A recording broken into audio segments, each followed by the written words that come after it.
Paus Fransiskus dan warisannya. Bab 2, Fiducia Supplicans dan mutiara lainnya. Fransiskus adalah seorang paus yang populer. Tapi pertanyaannya adalah, apa yang sebenarnya ia tinggalkan untuk gereja? Paus Leo XIII dan warisan Fransiskus bukanlah seri yang ditujukan untuk menyerang siapapun. Ini adalah analisis yang serius, jujur, dan mendesak tentang tantangan yang ditinggalkan oleh salah satu kepausan paling kontroversial dalam sejarah baru-baru ini. Karena ketika seorang paus meninggal, pengaruhnya tidak mati bersamanya. Dan paus yang baru tidak memulai dari nol.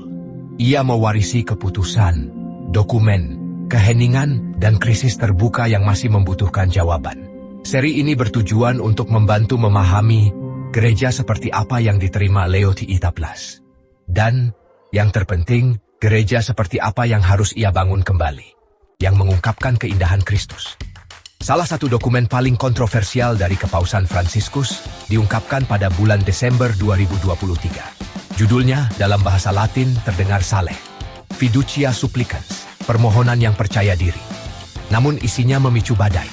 Dalam beberapa halaman, dikasteri untuk ajaran iman, dengan persetujuan paus, membuka pintu untuk memberkati pasangan dalam situasi tidak teratur, termasuk pasangan sesama jenis. Dikatakan bahwa berkat-berkat ini tidak melegitimasi situasi yang bertentangan dengan moral Katolik. Tetapi dalam praktiknya, banyak yang menafsirkannya sebagai persetujuan diam-diam. Fiducia Supplicans telah membuka jalan bagi kebingungan moral dan interpretasi sewenang-wenang, menciptakan perpecahan di antara konferensi uskup di seluruh dunia. Kesalahan telah menyebar, dan pertanyaannya adalah, sekarang, apa yang harus dilakukan? Fransiskus telah pergi, tetapi Fiducia Supplicans masih berlaku.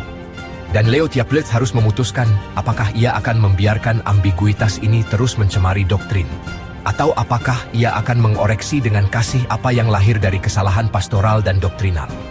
Ini bukan tentang ideologi. Ini tentang kesetiaan kepada Kristus.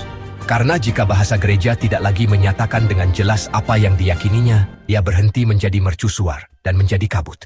Inilah halaman sulit lainnya dari warisan Fransiskus. Dan Leo XIII harus menghadapinya dengan kebenaran dan ketegasan. Karena ketika kata-kata memberkati dosa, belas kasihan menuntut agar kata-kata itu dikoreksi. Memperpanjang kesalahan akan menjauhkan gereja dari panggilan dasarnya.